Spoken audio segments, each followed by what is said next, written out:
Pessoal, esse aqui é o nosso quarto vídeo da série ECA Comentado. Agora nós vamos tratar do capítulo 2, do direito à liberdade, ao respeito e à dignidade. Nós vamos tratar aqui do artigo 15 até o 18b. Antes de iniciar o vídeo, eu peço que você curta o vídeo, compartilhe, assine o canal, clique lá no sininho para receber as notificações o mais rápido possível. Sem mais delongas, vamos pro ECA. Artigo 15. A criança e o adolescente têm direito à liberdade, ao respeito e à dignidade como pessoas humanas em processo de desenvolvimento e como sujeitos de direitos civis, humanos e sociais garantidos na Constituição e nas leis. Então aqui reafirma quem é a criança, quem é o adolescente. É um ser, uma pessoa dotada de direitos, uma pessoa que pode gozar desses direitos. Esses direitos estabelecidos, garantidos pelo ECA, pela Constituição Federal, pela Declaração Universal dos Direitos Humanos. São pessoas que podem gozar de todos os seus direitos, dos direitos civis, das garantias individuais, ou seja, é uma pessoa que já está apta a gozar de todos os seus direitos. Não precisa passar por nada. Lembremos-nos disso. Isso é muito importante. Artigo 16. O direito à liberdade compreende os seguintes aspectos. Então aqui nós vamos falar dos aspectos que compreendem o direito à liberdade. A criança ou adolescente tem liberdade. Como que essa liberdade pode ser efetivada? Quais são os aspectos que ela está ali, relacionada? Inciso 1. Ir e vir e estar nos logradouros públicos e espaços comunitários, ressalvadas as restrições legais. Isso é importante. Vamos nos lembrar que o ECA ele é de 1990, então nós estávamos com muitos reflexos ainda da ditadura militar. Naquele período havia restrições para a permanência nas ruas. Então, a criança, segundo o artigo 16, inciso 1, vai garantir que ela possa permanecer nos logradouros, nas ruas, como ela preferir, como ela assim desejar, como que a sua família achar mais conveniente. Entretanto, vai ser ressalvadas, aquilo que a lei permite. Vai poder participar de espaços comunitários, mas tem que respeitar a lei. Esse espaço comunitário vai acontecer ali uma festa, essa festa tem a venda de bebida alcoólica, então vai ter alguma restrição, não vai ser uma criança que vai poder entrar lá sozinho, não vai poder permanecer por qualquer horário. Então isso tudo vai estar ali relacionado. Então tome cuidado. Tem direito à liberdade, essa liberdade vai ser efetivada pelo direito de ir e vir, inclusive de permanecer em logradouros públicos, de participar de espaços comunitários. 2. Opinião e expressão. Então a criança, o adolescente tem direito de opinar, ele tem direito a ter a sua própria opinião e de se expressar. Hoje nós estamos vendo esse direito sendo efetivado, mesmo que nós não venhamos a concordar. Mas, por exemplo, muitas crianças apoiam um determinado político. E esse político tem algumas pautas bem complicadas para que uma criança possa ali tomar parte dessas discussões. Mas muitas crianças de 11, 10 anos estão ali compartilhando, se expressando, porque elas têm direito a isso. Mesmo que isso não seja o mais sadio para o seu desenvolvimento intelectual. Quem deve fiscalizar isso são os pais. 3. Crença e culto religioso. Tem liberdade de crença e culto religioso. Vai haver ali uma educação religiosa que vai vir dos pais, da família, da própria igreja. Porém, ela tem liberdade, inclusive para mudar, para alterar, para não seguir nada, enfim. Ela tem liberdade religiosa, pelo menos garantida no ECA. De brincar, de participar de esportes e divertir-se. Ou seja, do lazer. A criança tem direito ao lazer. Vamos nos lembrar que a criança ou o adolescente ainda estão em formação e precisam desses momentos de lazer. E esses momentos de lazer passam efetivamente pelo brincar, pelo divertir-se, pelos esportes. Isso é fundamental. 5. Participar da vida familiar e comunitária sem discriminação. Independentemente de raça, etnia, cor, como foi descrito lá nos artigos anteriores, religião, local de nascimento, local de vida, condição socioeconômica, não vai haver discriminação. Ela tem esse direito, o direito de participar da vida familiar e comunitária, sem nenhum tipo de discriminação ou por deficiência. Se tem um campo comunitário perto da sua casa e há uma criança deficiente e as pessoas não permitem que ela brinque lá no campo porque ela é deficiente, aquilo é um crime. Ela não pode ser discriminada. Tem que se criar uma estratégia para que ela participe também, porque é comunitário. Ela tem esse direito. 6. Participar da vida política na forma da lei. As crianças, os adolescentes têm esse direito também de participar da vida política, que seja pela formação de associações, de jovens estudantes, de grêmios estudantis, ou mesmo votando. Os nossos adolescentes, a partir de 16 anos, podem votar. Então eles podem participar na forma da lei da vida política. Evidentemente que eles não poderão se candidatar, pleitear um cargo público eletivo, né? Porque vários desses cargos têm impedimentos quanto à idade, né? Como presidente, vereadores, governadores, todos eles têm. Então, mas votar podem. Buscar refúgio, auxílio e orientação. Não é porque você não vai buscar a polícia, só estou te castigando pelo que você fez. É direito da criança buscar, do adolescente buscar um auxílio, uma ajuda, um refúgio. É direito dele, você não pode impedir. Se você impedir, além da agressão, você ainda vai responder por impedi-lo de deixá-lo buscar auxílio. Você está ferindo um inciso do ECA, um artigo do ECA. Artigo 17. O direito ao respeito consiste na inviolabilidade da integridade física, psíquica e moral da criança e do adolescente, abrangendo a preservação da imagem, da identidade, da autonomia, dos valores, ideias e crenças dos espaços e objetos pessoais. Então, quando a gente está tratando agora do respeito, a gente já falou do direito à liberdade, agora nós vamos falar sobre o respeito. O que consiste esse respeito? Primeiro, ele é inviolável no que se refere à integridade física, sem castigo, sem agressão, psíquica, contra castigos verbais, castigos cruéis ou degradantes, e no que se refere à sua moral. Além disso, o respeitar a criança é também preservar a sua imagem. Por isso que você não pode compartilhar as imagens das crianças sem que haja, para tal, uma autorização prévia. Você não pode pegar uma criança e filmá-la, fazer um vídeo, fazer um filme com ela, sem que os seus responsáveis estejam de acordo, sem que a imagem seja preservada, dependendo da situação. Se você tiver interesse, o vídeo do meu TCC, do meu produto final, da minha pós-graduação, está aqui no canal. É Direitos Humanos. É só você pesquisar, a capa dele é preta. O FJF eu não sei muito bem, eu vou deixar aqui na descrição também, caso você tenha interesse em ver esse vídeo. Lá eu preservo a imagem das crianças que participam. Não mostro, né, o rosto delas. E mesmo a voz eu dou uma trabalhada nelas para que fique difícil identificar quem participou. Por isso, porque nós temos que respeitar a imagem das crianças, dos adolescentes. Artigo 18. É dever de todos velar pela dignidade da criança e do adolescente, pondo-os a salvo de qualquer tratamento desumano, violento, aterrorizante, vexatório e constrangedor.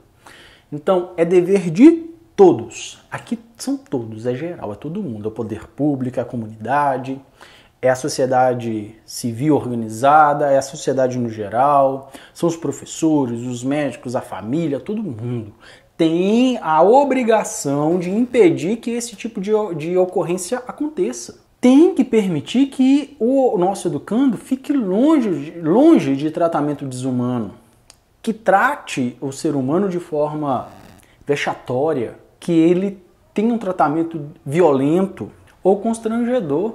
Nós temos essa obrigação. Nós temos que proteger nossa juventude.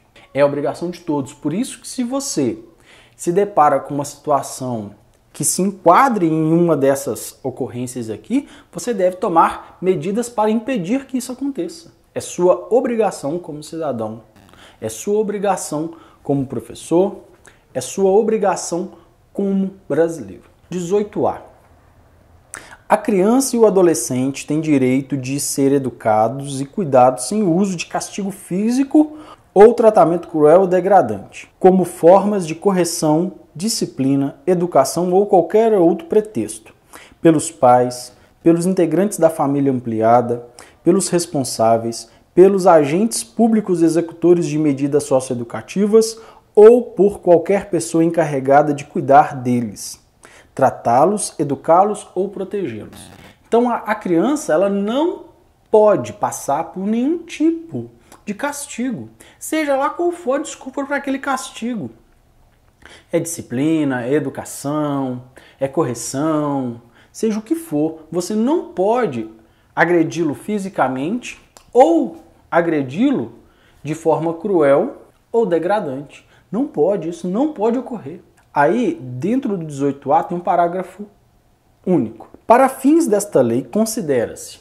Então, para fins dessa lei, para o artigo 18, o que nós vamos considerar como um castigo físico ou um castigo cruel ou degradante? Castigo físico. Ação de natureza disciplinar ou punitiva, aplicada com o uso da força física sobre a criança ou adolescente que resulte em. Então, é uma ação que ela tem como pretexto uma natureza disciplinar ou punitiva. Ela foi aplicada com o uso da força física contra a criança ou adolescente. Ela vai gerar, para que ela seja assim considerada, ela tem que gerar sofrimento físico ou lesão. Então tem que sofrer algo físico ou uma lesão. Houve um sofrimento físico? Ficar de joelhos sobre o milho, de frente a uma parede, é algo que vai gerar uma lesão? Provavelmente nos joelhos. Vai haver um sofrimento físico? Vai, porque ele vai ficar de joelhos por um longo tempo. Então isso é caracterizado como um castigo físico. Não pode ocorrer. Dá um tapa, mesma coisa, vai haver um sofrimento físico e ou uma lesão. Então, independente. Aconteceu alguma coisa fisicamente com essa criança ou adolescente, vai ser considerado como um castigo físico. Tem que ter característica de punição ou de disciplina, como diz o inciso 1º. Inciso 2º, que agora nós vamos falar do tratamento cruel ou degradante. Conduta ou forma cruel de tratamento em relação à criança ou adolescente que. Então aqui é uma conduta ou forma de tratamento cruel em relação à criança que humilhe, que ameace gravemente ou que ridicularize. Então, pegar o educando, colocar um chapéu de escrito burro e colocar lá atrás da porta da sala é algo que ridiculariza a sua imagem. Então isso é um tratamento cruel e degradante. Não pode ocorrer. Xingar uma criança ao ponto de fazê-la sofrer por isso também pode ser caracterizado. Falar coisas, ameaçá-la, falar que vai matar a mãe, falar que vai matá-la, uma ameaça grave à sua vida ou à vida de pessoas que ela ama, pode também ser caracterizado como um tratamento cruel ou degradante. Esse tipo de conduta é típica das pessoas que atentam sobre a integridade física das crianças, tentando abusá-las, por exemplo. Normalmente faz parte da família ampliada quem abusa. Normalmente não é um estranho, é um tio, um primo, um parente, alguém, um pai, um padrasto que vai abusar da criança e normalmente usa dessas graves ameaças para impedir que a criança venha relatar o que está ocorrendo. 18b. Os pais, os integrantes da família ampliada, os responsáveis, os agentes públicos, executores de medidas socioeducativas ou qualquer pessoa encarregada de cuidar de criança e de adolescente, tratá-los, educá-los ou protegê-los, que utilizem castigo físico ou tratamento cruel ou degradante, como formas de correção, disciplina, educação ou qualquer outro pretexto, estarão sujeitos, sem prejuízo de outras sanções cabíveis, às seguintes medidas, que serão aplicadas de acordo com a gravidade do caso. Então, você aplicou um castigo cruel e degradante ao seu aluno. Você estará sujeito a essas punições. Você, mãe, que pegou seu filho e espancou, deixou ele cheio de lesão, gerou ali um sofrimento físico para ele, também estará sujeito a essas medidas cabíveis. Além disso, pode haver outras, como ações criminais. Aqui, experiência própria, tá? Os juízes, quando se deparam com situações de correção para a educação, ou seja, a mãe está corrigindo o filho porque ele está realizando uma atitude não positiva, então ela deu umas palmadas, não espancou. Normalmente não tem nenhum tipo de punição. Apesar de se enquadrar em algumas coisas aqui, não há punição penal. Porém, se há um espancamento, né, que é o mais comum, infelizmente, né, para os nossos educandos, felizmente que existe essa lei, eles acabam sendo, né, as pessoas que cometem esse tipo de espancamento, acabam sendo submetidas a essas medidas. Inciso 1. Encaminhamento ao programa oficial ou comunitário de proteção à família. Então, quem cometer um castigo físico ou tratamento cruel degradante pode ser encaminhado a um programa oficial ou comunitário de proteção à família, entender, passar por uma assistência ali, entender a importância de não bater nos filhos, tem outras maneiras de educar, de chegar a determinadas soluções sem a necessidade do castigo físico, por exemplo. 2. Encaminhamento a tratamento psicológico ou psiquiátrico. Então, pode ser que aquela pessoa tenha um problema psiquiátrico, então ela vai ser encaminhada. Pode ser que ela esteja passando por uma dificuldade psicológica, então ela vai ser encaminhada e quem sabe não venha mais uma vez realizar tais condutas. 3. Encaminhamento a cursos ou programas de orientação. Pode ser que uma simples orientação resolva o caso, então é algo que pode ocorrer. 4. Obrigação de encaminhamento à criança a tratamento especializado. A criança que sofreu agressão, ela tem que ser encaminhada a um tratamento especializado, né, para ver o que está acontecendo, para entender as motivações, para fazer um trabalho psicológico ali com ele, para evitar sequelas, né, psíquicas para aquela criança ou adolescente. 5. Advertência, né, pode ser por escrita, pode ser verbal, pela autoridade, né, do Conselho Tutelar, por exemplo. Parágrafo único. As medidas previstas nesse artigo serão aplicadas pelo Conselho Tutelar, sem prejuízo de outras providências legais. Quem vai aplicar isso é o Conselho Tutelar e vai encaminhar, caso seja necessário, para a autoridade policial competente para investigar caso haja um crime, né? Um espancamento, por exemplo. O nosso resumo. O artigo 15 vai falar ali que as crianças e adolescentes têm direito à liberdade, respeito, dignidade. E isso, né, vai ser descrito lá no 16. O que é direito à liberdade, como que ela vai ser efetivada. Aí vai ter todos os incisos descrevendo o que é e como que vai ser efetivado esse direito à liberdade. O 17 vai falar o que consiste em respeito, vai falar como que a gente deve tratar determinadas situações da criança, como a sua imagem, como a sua autonomia, a sua identidade, a sua religião. Aí vai falar do dever de todos em impedir que a criança ou adolescente esteja submetida a um tratamento desumano, vexatório, ridicularizante, violento, aterrorizante, então, enfim, constrangedor.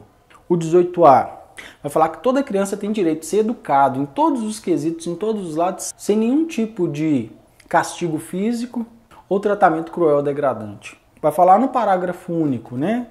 No seu inciso 1º, o que é castigo físico, no inciso 2º, o que é tratamento cruel ou degradante, vai explicar como que isso ocorre, quais são as situações que vão criar ali, né, a humilhação, a grave ameaça, a ridicularização do adolescente ou da criança. O 18B vai falar o que acontece com as pessoas que fazem, que cometem, né, tanto o castigo físico quanto o tratamento cruel ou degradante. O que vai acontecer com elas?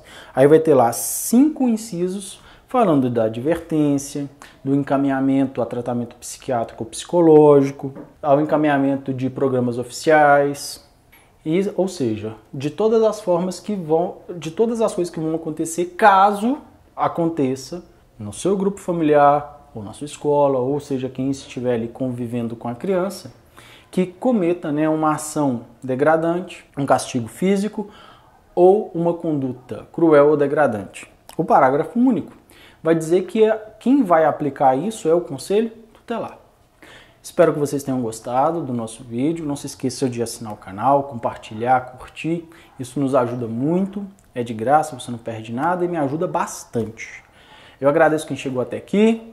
O nosso próximo vídeo vai aparecer aqui do lado. Se ele não aparecer, é porque ele ainda não foi lançado. Eu agradeço quem chegou até aqui. Fique com Deus. Até muito breve.